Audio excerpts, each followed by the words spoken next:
All right, thank you all for joining me again today. From the top, this is the second go around because the first one was a little too long. So this is a bit of a channel update, and I do want to discuss a kind of ship category that I think is has been irking at me a little bit or bugging me. So this first part is I want to start doing ship reviews, but I didn't want to just talk about walk through the ship and say, hey, kind of not platitudes, but give kind of just comments about, yeah, this is a good buy or no, this isn't a good buy, trying to come up with a bit of a scoring system with through a rubric, and maybe they'll have to change this. I might have to change the scoring system based off the size of the ship. So the scoring might be altered based off the size of the ship. That might be the best way to go about it. Otherwise, maybe I don't know, but I'll have to think a little bit about how I kind of set the rubric up in a scoring way. Oh, I don't know. Maybe just fighters aren't allowed to score high enough where you can have more capabilities, right? And that could be it as well. I mean, they're going to have limitations when you have a fighter. They're very niche as far as like what they can do. They're meant to be a fighter. You're not going to go like do cargo missions or anything, right? Yeah. So I mean, I guess that kind of naturally keeps their score a little bit lower, anyways. They're which is fine if that's what you're looking for. That's what you're looking for. So maybe putting a score that low, anyways. Open to comments on that. Maybe open to some other areas that might be interesting to you. Like when you're looking at a ship, what are the areas you're looking at? But I'm trying to think of something that isn't like generic, that's generic and not something that's specialized across the board, right? So I'm not looking like combat capability, right? Because I think every ship's not necessarily meant to have that capability. So that would be more of a specialty for like a fighter scoring very high because it is a combat ship. So it would need that combat capability. Some would be better than others based upon how they're doing. And that also changes patch by patch as well. So, anyways, don't want to belabor this, but at the end of the day, I'm looking to do reviews and I want to try to come up with some scoring capability to be able to justify or set up a reason why certain ships might be worth a buy and the other ones may not be. Additionally, I do want to kind of I'll probably have like a second kind of cool category. I won't have the category actually listed, but I would just generally say as an overhead, if it's a second kind of cool, regardless of its score to you, like something like the Valkyrie, I generally like that one. For whatever reason, if it sticks out to you as like I have to have that ship, then it's your money and that's you gotta have it. That is what it is, right? So, all right, moving in to the other part of this. So that intro, if you've come to kind of see the little update that I want to reviews, that's fine.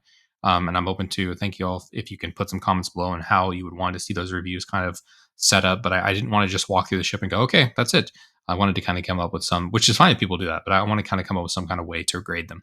That being said, going into this category, which is there's kind of this, I don't want to call it maybe like premium daily driver or, a small group daily driver class where it can be a daily driver, but it can also fit a small team. I don't want to call it a group, but a small team, right? So the kind of sweet spot is, maybe three players essentially, including the owner. So, two additional people with your crew. And I think a lot of these ships could meet that need. They just need to be retweaked a little bit, or maybe have a variant added to them. So what I was trying to do here is find one per manufacturer. And so this kind of goes to like the car market, at least here, like in the United States, and somewhat around the world. But from the marketing side, there's cars, they do tons of marketing on these cars and they put them in the category. So when you're looking at a sedan, they're all similar in price based off of what they offer. Similar power plants. You don't usually have a bunch of horsepower, and if you do, it has it charges a bunch more money for that or something like that, right? But generally speaking, they all kind of fit within this particular blueprint, and they're looking to meet the market based upon those needs. And I think that the manufacturers and Star Citizen should look to do the same kind of or similar concept, which is to try to fit the needs of the end user by adding a ship that generally is fit to meet the demand for the end user, right? To make it more marketable. Um, yeah, so this is the first category I'm looking at because this is the one I think that drives me the craziest. All of them should have a starter ship. All of them should probably have some sort of like Toyota Corolla slash small sedan, that can have a crew of maybe 1 to 2 people, like the Cuddy Black, where you can you have enough beds and stuff for 2 people. You have the capability to have a turret gunner and you have a pilot, and yeah, it's something like that where you can kind of get around the verse. It's a good daily driver, but you can have another person with you. This is meant more along the lines of, again, really 3 to 5 people would be cool, but a small team, right? So up to about 3 people, having a bed for each of those people, having the capabilities, the bathrooms, if they want to actually bring that in. If they don't want to bring it in, take them out. Having the storage capabilities, having the cargo capabilities. Cargo is pretty open in here. I don't want to say SCUs as much as when I actually put down the cargo, I mean like having a NERSA in there or something, right? So having a ground vehicle capability to be able to land, be able to take that team down, do something along the lines with FPS. I have bounty hunting here, right? I think each one of them should be able to do VHRTs and maybe even ERTs. That would be a good capability as well for them. Yeah, just I don't know. It's one of those things where I think it would be good for each manufacturer to have that. So what I had to do here is for a couple of these manufacturers, I had to kind of throw one in here because they don't really have a ship that really necessarily meets that demand, but it's kind of close. So like the Valkyrie, for example, I think the Valkyrie is way too expensive. The price category here would be about 2 to 3, with a couple outliers, and these outliers are like the luxury brands, if you will, right? So when you look at like the 600i, for example, it can meet this demand. But at the end of the day, if it gets a rework, when and if it gets the rework and it has the medical bed and stuff like that, that's a pretty big little premium. That if someone wants to value that, they can do that. But for now, I mean, it doesn't meet that premium. It's just something you have to look at that ship and say, I want that ship. That's largely why you would get this. Otherwise, there's really no way to justify the price of the ship or its capabilities, especially when you have these other ones that can do just as good. So, buying anything in game, go for it, right? I can give a rating on that as well. But I think the main focus is on this to get people focused in on paying for the price of these ships out of the game, as well as in the game, right? As well. So you want to do prio like ships that you want to purchase, but also prioritizing what you want to buy out of the game. I think is important as well. So the other one that's really big disappointment is the MSR. Unfortunately, it's just I don't know. I mean, it's both of these top two have a second kind of cool with them. That probably does get them sold, but at the end of the day, it's missing quite a bit. So we start to look at the components here. There's no reason that all of these ships don't necessarily. I mean, they couldn't have the 4 size 5s like the Corsair and the Constellation have. Obviously, the Corsair has a couple extra size 2 size 4s in there as well, which is great. It adds quite a bit of DPS to it. It's got, I think, it might have the most DPS for the pilot, as far as if I recall correctly. That's a big deal. I'm not saying each of them should have this, but I think a bare minimum of 4 size 5s would be nice. Otherwise, you need to nerf a lot of these, which would say the Constellation have to be 4 size 4s, which is kind of the way it was before the gimbal changes. At any rate, I think the 4 size 5 seems good and it's a meaningful change. I think all of these should be able to meet that demand.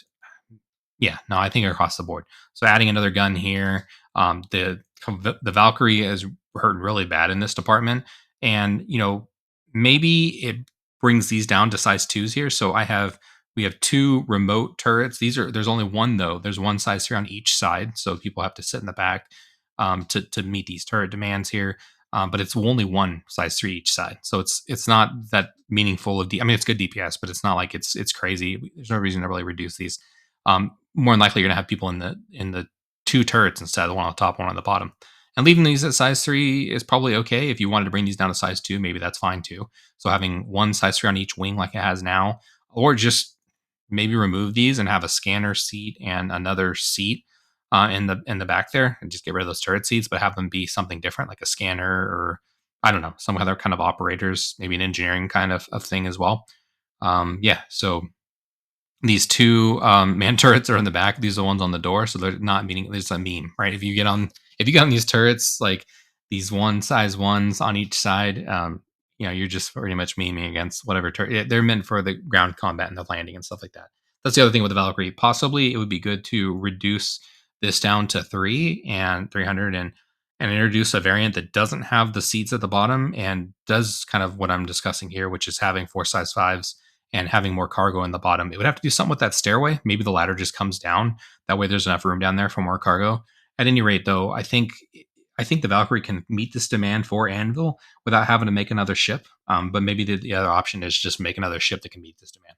Mercury Star Runner, there's no reason at this price point and everything like that it shouldn't be able to do the same thing that the Corsair and the Constellation do. There's just no reason for it. Maybe bring these turrets down a size or leave them the way they are. It's kind of whatever. Ideally, you probably bring these down a size and bring these up a couple sizes here. Like this is real bad. So it does have quite a bit of fuel and stuff like that, but there's really no other redeeming benefits. And the shields and the power here is pretty bad too. They need to for some of these folks they need to have size 3s here. So we're looking at I didn't realize this is 2 size 2s. Is that true? Okay, maybe. Oh, okay, 2 size 2s. Okay, so more commonly it's 2 size 2s. So yeah, keeping these across the board would be good. I thought these are size 3 for some reason. No, this is power, not shields. Okay, yeah, shields. So shields, size 3s across the board here would be nice at a minimum. With the 600i, maybe you're paying for the premium for having 2 size 2s or 2 size 3s, excuse me. But yeah, having size 3 across the board here is no reason not to have a size 3 across the board here and ditching the 2 size 2s. Coolers and power plant, similar thing here. They all kind of look similar as it is because they generally do meet this demand. Looks like the Starfarer. I didn't realize it. Yeah, I mean it's a bigger boat. It's got to have some bigger cooling, I guess. Quantum drive, same thing. Just keep it across the board about the same.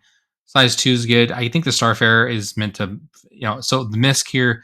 I couldn't find a good Misk alternative. Maybe I missed one, but I think the Starfarer is close. It's actually more like the Starfarer Gemini that would better fit this demand, and it's got some four size fours. Maybe this is fine given it has 3-man turrets that are size four as well. So this one I could see leaving it the way it is. If again, you just have to have a crew with this one. So, but this ship, I mean, it does not move well. So I don't know. Misk and Anvil are probably the two that could use another ship in this to meet this category need. But if not, at least these two I think could be revamped a bit to. And Starfare doesn't really need a lot of revamping, and it probably wouldn't be something that people would really want to use. I mean, the Starfare probably just needs love in general. Make it more nimble and make it smaller. Maybe I don't necessarily make it smaller, make it lighter, maybe, and less armored. I don't know. But the Starfare could definitely use some love. It's a pretty cool little ship. I like it, but probably reworking it pretty significantly would be good here to fit it in this category. I think would be fine in this category. Just it's got a specialty of redoing the fueling stuff up. I don't want to belabor this too much. I did put here on the back like what the roles would be. We talked a little bit about this I think before about having the ground vehicles in here, but I think all of these should be able to have a very similar role that they can fit. Transport isn't really a thing right now anyway. I mean, you can transport more people this way. The Mercury Star Runner is listed as a transport. I saw it like on a wiki is listed as transport. It doesn't really fit that need. And then travel, like it has a pretty big fuel tank here. So Explorer is not really a thing yet, but man, looking at the fuel here, the 600i is real bad. And I mean, most of these are kind of jive together, but when you have something that's supposed to be an Explorer, it should have a much bigger fuel tank. Anyways, that's mostly about it. I just wanted to kind of, I guess, is getting a bit off of my chest here with this particular category. All right. Thank you all for taking the time to watch the video. Appreciate those that have taken time to like and subscribe as well. I meant to look through Oracle here as well, but most of the data was already in here and we're already taking up a lot of time. So I know stuff like the Mercury has stuff like the server rooms and stuff like that, but none of that's implemented in the game. So it's hard to take that stuff into too much consideration right now when it's just not there. So again, thank you all for taking time to watch the video, and I'll catch y'all next time. Peace.